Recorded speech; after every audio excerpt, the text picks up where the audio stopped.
I opened the door. 2 police officers were standing in front of me.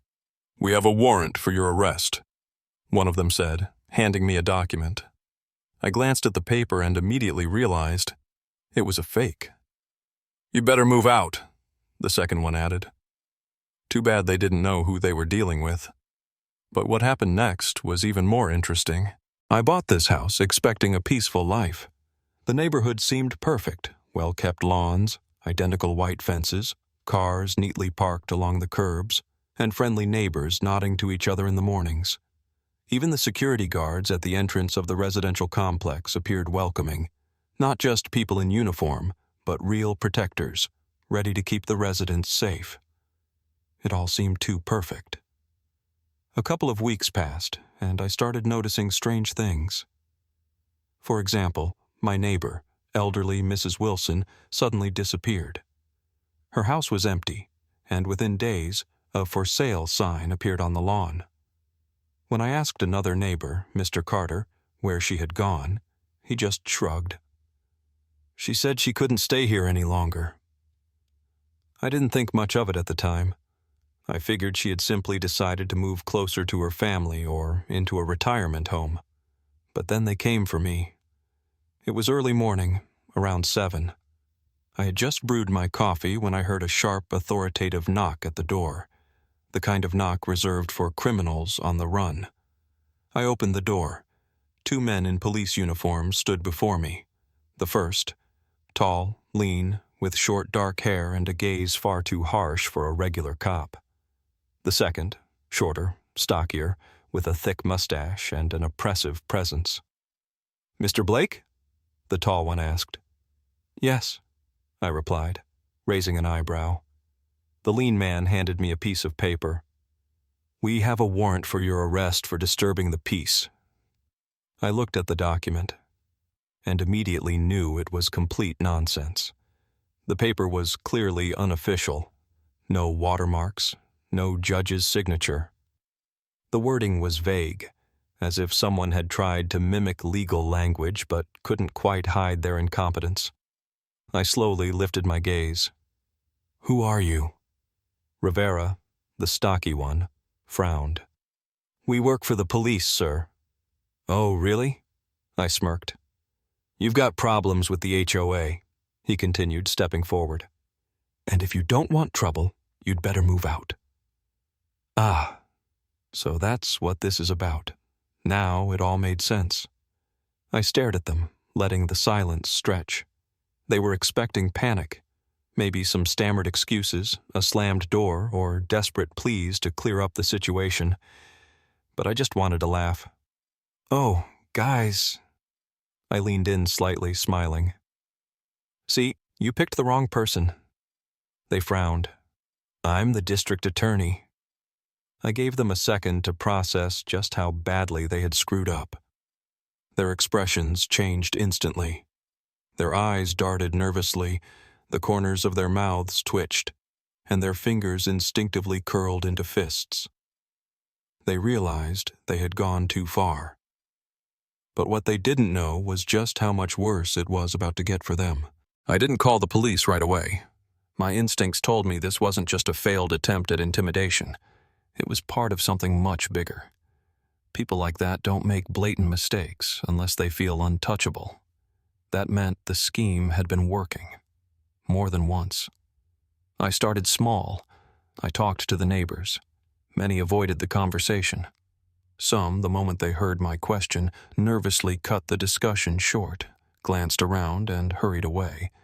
But old Mrs. Wilson was one of those who weren't afraid anymore. "They forced old man Bennett to sell his house for pennies," she said, her voice trembling with indignation. "Claimed he owed the HOA money, and a week later, his house was already up for sale through King's real estate agency." "King?"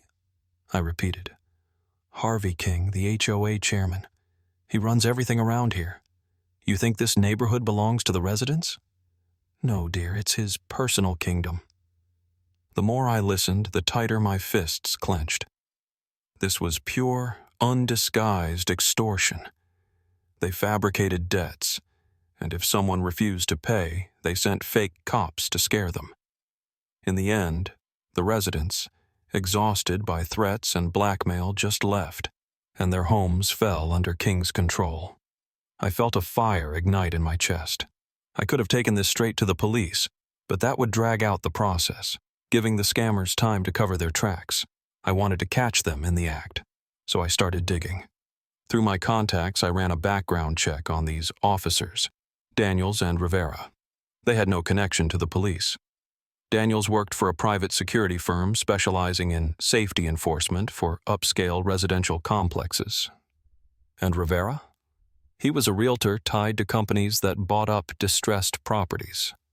The scheme fell into place with terrifying clarity. They intimidated people, showing up in uniform and threatening arrests. Panicked homeowners sold their properties for next to nothing, just to avoid trouble. King's agents handled the transactions, passing the properties to their people. This wasn't just fraud. This was an organized crime ring, controlling an entire residential complex and turning it into a machine for property theft. But they made one fatal mistake. They picked the wrong person.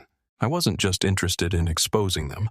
I needed to crush them before they had a chance to escape, erase evidence, or wriggle out of it again. First, I gathered proof. I recorded conversations with the neighbors. People were scared, but they talked about being forced to pay voluntary fees, about receiving strange letters demanding payment for fictitious debts, about visits from police officers. I pulled surveillance footage. There they were, Daniels and Rivera. No badges, no official insignia, but in uniform. They had threatened me, tried to convince me to leave. It was perfect proof that their actions weren't an isolated case. I obtained one of their fake warrants and sent it for analysis. Experts confirmed. It was an unofficial document, no seals, riddled with legal errors. A forgery, and such a sloppy one that it was obvious. It hadn't been crafted by professionals, but by petty crooks who felt untouchable. I sent inquiries to the tax office, the police, and the real prosecutors, the official ones. Within days, I had solid proof that King and his crew had been running this scheme for years. But an investigation alone wasn't enough. I knew people like them were good at dodging consequences. They could claim it was a bookkeeping error, or that they were misunderstood. They'd find ways to cover their tracks, drag out legal proceedings, or just disappear. I needed a real trigger, something that would leave them no way out. And so, I made the move that destroyed their game. I went to the HOA office posing as an ordinary resident.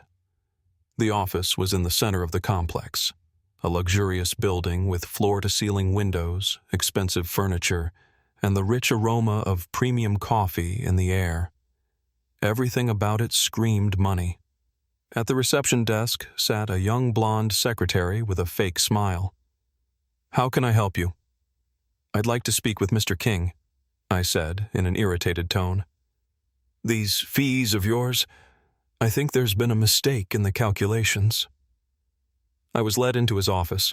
Harvey King sat behind a massive desk, sifting through papers. Older, well-groomed, with a smug smile. The kind of man who was used to absolute power. "Well, you know," he glanced at me dismissively. "If you're unhappy, maybe you should consider moving." I smirked. Slowly, I pulled the fake warrant his phony cops had given me from my pocket and placed it in front of him. "Interesting, Harvey," I said, pausing for effect.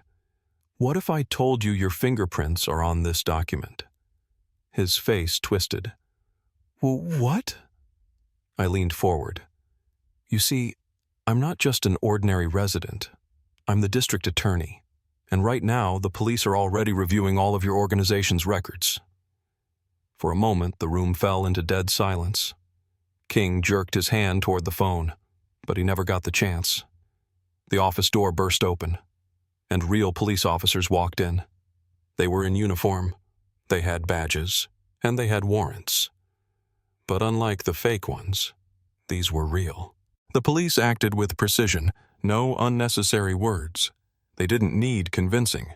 The evidence was undeniable, and now this case was officially part of a larger investigation. The fake cops tried to run. Daniels bolted from his apartment in nothing but a tank top, not even managing to put on his shoes, and dashed through the backyard, hoping to lose himself in the alleyways. But a SWAT team was waiting for exactly that. Rivera was found in the garage, frantically rummaging through boxes, clearly trying to burn or hide documents. They didn't make it in time. Turned out, I wasn't the only one they had threatened. The neighbors who had been too afraid to speak yesterday were testifying today, one after another. Elderly Mrs. Wilson, the young single father from Building 2, a Mexican family that barely spoke English. They came to us in the middle of the night, one neighbor recounted. Loud knocking, raised voices. They said we were in trouble.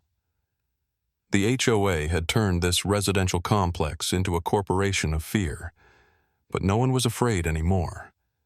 And King, he tried to negotiate.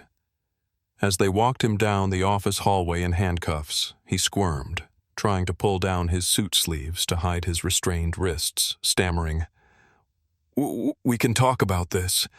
You have to understand, it was just some minor accounting errors. Let's be reasonable." I looked at him and smirked. "You can discuss it with your lawyer." Then I turned and walked away. The trial didn't take long. Under the weight of overwhelming evidence, dozens of testimonies, and exposed fraud, King and his accomplices went down. They received several years in prison for fraud, extortion, and intimidation. The HOA was dissolved. People got their homes back. And I could finally enjoy my new house. But most importantly, I knew that justice had been served.